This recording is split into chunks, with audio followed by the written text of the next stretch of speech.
Thank you for downloading this podcast.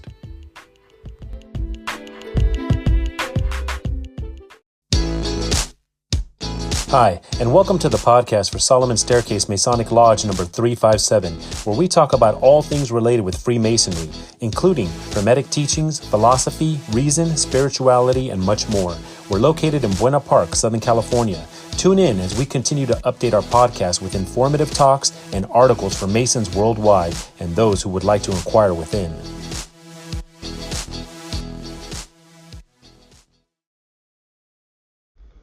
Okay, we are in the 2024 trestle boards now, getting caught up.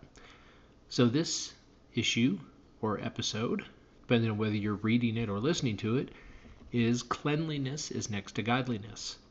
So we are in 2024, there's a new master, and the master for the 2024 year was Shivam Sharma. So starting with his article, Greetings from the East. Deflagration results from the partial burning of fuel at subsonic speeds inside an internal combustion engine, eventually giving rise to the knocking and damage to the cylinder. The size of a cylinder with a bore-to-stroke ratio is kept in check to reduce such partial combustion. Such a small variant can cause innumerable diseases in the air and can be a chief source of air pollution. Modern science speculates numerous way outs and postulates scientific theories from time to time to reduce this combustion defect from moving motor engines. Water is a combination of two hydrogen atoms and one oxygen atom. Hydrogen can be extracted and hydroxyl ions can be safely discarded. This way, water can be the combustion source rather than an extinguishing agent of fire. Sounds funny, but by burning hydrogen itself, we can reduce emissions as hydrogen burns itself, whereas oxygen helps in burning any fuel, may it be wood, charcoal, or fossil fuels. Gods are happiest when the children are at play. In our society, right from brushing our teeth in the morning to not wearing dirty clothes, we are taught to remain clean. This impactful behavior can be exercised time and time again by rightfully washing our hands each time we touch something unhygienic. Let us start the new Masonic year of 2024 by washing our hands top, bottom, and between the knuckles as scientific study has suggested. This basic habit can ward off the majority of bacterial and virus threats. We intend to have a safe year ahead and possibly wait to hear how we can use water as a fuel. Sounds funny, most inventions were that way. Electric flights with charging done wirelessly can and will be the target to keep our planet happy. Rain or shine, we will keep on making new Master Masons, regardless. Shivam Sharma, Master. And then following in on the same theme of Cleanliness is Next to Godliness, we have the Junior Warden's article, Greetings from the South. The meaning of clean is essentially something without impurities or contamination. It can also mean, in the vernacular of our time, something beautifully spare but elegant, and even stylish or aesthetically pleasing in some way. But in our pursuit of Masonic values and ideals in this context, the meaning of cleanliness enlarges into a metaphysical understanding. In the first degree, which contains the most important investiture of any degree, we are reminded of the high requirement of innocence, and the proper emblem for it becomes the badge of a Mason. We may ask, innocent of what? The answer lies beyond just right versus wrong, for it travels far into the attributes of fidelity, faith, and integrity, any of which can be easily compromised.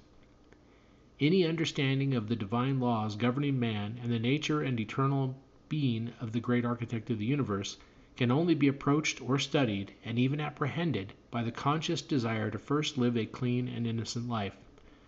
This means harming nothing or no one out of personal motives, but rather fostering a desire to climb upward within oneself, becoming in fullest sense a just and upright Mason. Rectitude of conduct will be the result along with a noble and fulfilling spiritual purpose guiding all efforts and actions. Cleanliness leads to godliness. John McCarger, Junior Warden. Next up are yours truly's editor's notes. Godliness and cleanliness. Godliness, noun, the quality or practice of conforming to the laws and wishes of God. Devoutness and moral uprightness. To be wise is to live in godliness, reflecting the nature of the kingdom of God in the course of everyday life. Cleanliness, noun, synonyms of cleanliness, the quality or state of being clean, the practice of keeping oneself or one's surroundings clean. Christianity, Proverbs 15:26. The thoughts of the wicked are an abomination to the Lord, but gracious words are pure. Islam, Al-Barak 2:222. Truly Allah loves those who turn to Him constantly, and He loves those who keep themselves pure and clean. Judaism. This standard, cleanliness, certainly can be applied to any area wherein we wish to welcome God's presence, and certainly this includes the human body, which is the ultimate sanctuary for the divine presence. Hinduism. Cleanliness is next to godliness. Krishna is Param Pavitram, supreme pure. So in order to approach Him, we should be clean both inside and outside. While listing out the qualities of people with divine nature, Lord Krishna says in Bhagavad Gita, Abhayam Sattva Samsuddhi. Zoroastrianism, Denkard 6.125. He who wishes that the worship he performs should reach the gods best, let him wash his hands clean and keep his body and clothes in cleanliness. Japanese Buddhism. But cleanliness is not only about mental health, it's about the most basic practice that all forms of Japanese Buddhism have in common. In Japanese Buddhism, it is said that what you must do in the pursuit of your spirituality is clean, clean, clean. This is because the practice of cleaning is powerful. Mormonism, Doctrine and Covenants 42:41. The Lord has said that all things are to be done in cleanliness before Him. Sikhism. Sikhism believes in attaining holiness, purity, personal cleanliness, and cleanliness of surroundings by avoiding loathsome abomination, physical, and emotional stress. It believes that heart and mind cannot be pure without cleanliness of body. Therefore, bathing and washing is an important aspect of the Sikh way of life. And, of course, asking one of my favorite resources, ChatGPT, the phrase cleanliness is next to godliness is a proverb that suggests a moral or spiritual value associated with cleanliness. It implies that maintaining cleanliness or being clean is a virtuous and commendable quality akin to being close to God or godliness. The origin of this phrase is often attributed to religious teachings and moral beliefs. Many religious traditions emphasize the importance of purity and cleanliness as part of spiritual practice. For example, in Christianity, cleanliness is often associated with moral purity and is seen as a reflection of one's inner state. The idea is that by keeping oneself physically and morally clean, a person can be more attuned to spiritual matters and live a righteous life. While the phrase itself may not be a direct quote from any religious text, it encapsulates a sentiment found in various cultures and belief systems. It serves as a reminder that personal hygiene and moral integrity are interconnected, and maintaining cleanliness can be a symbol of one's commitment to a higher moral or spiritual standard. So, what did I take from all that? Cleanliness isn't just about the physical space around you. It isn't just about having a clean kitchen and a clean house. It isn't just your clothes and your car. It is also about your mind, your conscience, and your thoughts. Our world is not perfect. It is not clean, or at least never as clean as we want it to be or as it ought to be. The celestial lodge above is perfect. Thus we endeavor to be as close to perfect as we humanly can be, so that in the end the heavenly spirit will translate us from this imperfect to that all-perfect, glorious, and celestial lodge above, where the supreme architect of the universe presides. Keeping your thoughts clean is in many ways much harder than keeping your house clean. But, as noted above, cleanliness brings one closer to godliness. So remember the speculative use of the operative tool, the gavel, and work towards divesting your heart and mind of all the vices and superfluities of life, thereby fitting your mind as a living block for a house not made with hands, eternal in the heavens. And that last part comes from 2 Corinthians 5:1. Now this next article, I love to share this. So we had a brother who got his third degree on December 2nd of 2023. And after the degree, he was so enthralled and so amazed by it that he wrote this article for the newsletter. Love to my brothers. I come to all of you today with a heart full of gratitude and humility. I extend my deepest thanks to each and every one of you for the unwavering support, guidance, and brotherly love that you have showered upon me throughout my journey. Tonight, as I reflect on the incredible experience of being conferred the third degree, I am overcome with a profound sense of appreciation for the bonds we share and the lessons we have learned together.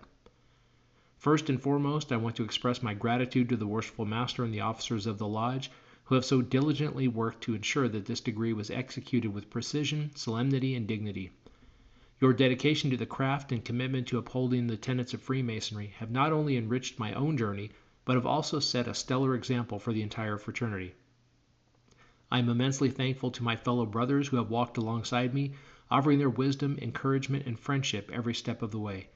Your support has been an invaluable source of strength, and I am honored to call each of you my brothers. Together, we have delved into the teachings of the craft, seeking enlightenment and striving to embody the principles of brotherly love, relief, and truth. Our collective pursuit of moral and spiritual growth has forged an unbreakable bond that will continue to inspire and uplift me throughout my lifetime.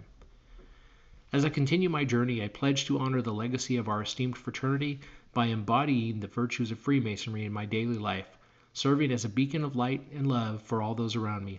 I am forever grateful for the privilege of being part of this distinguished brotherhood, and I look forward to walking the path of a Mason with each of you.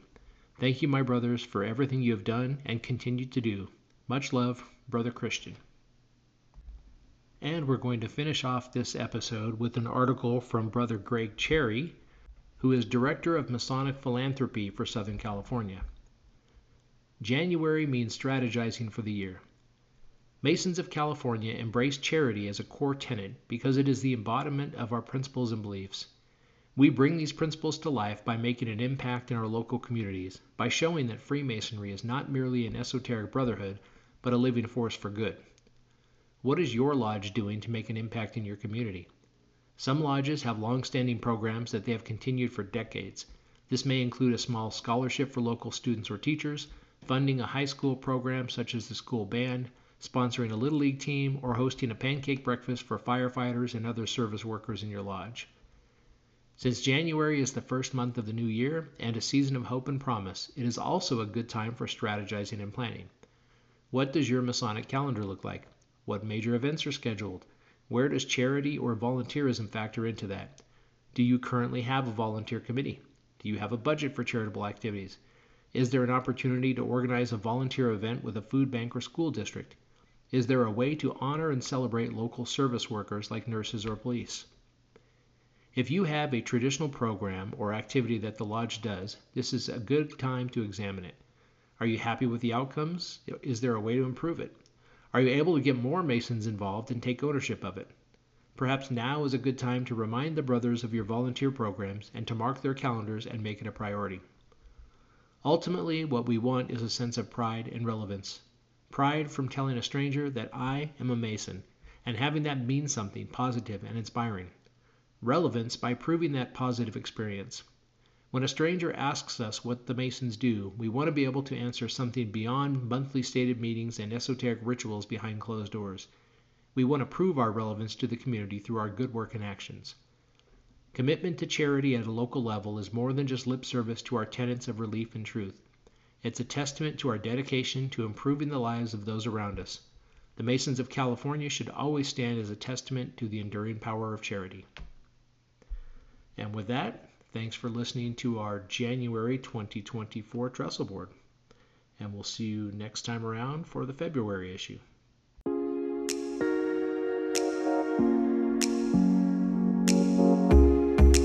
Thank you for listening. If you like what you heard, please subscribe and leave us a comment. We enjoy hearing from our listeners. If you really like what you heard, share this podcast with your friends and lodge members. Visit us online at solomonstaircase.org.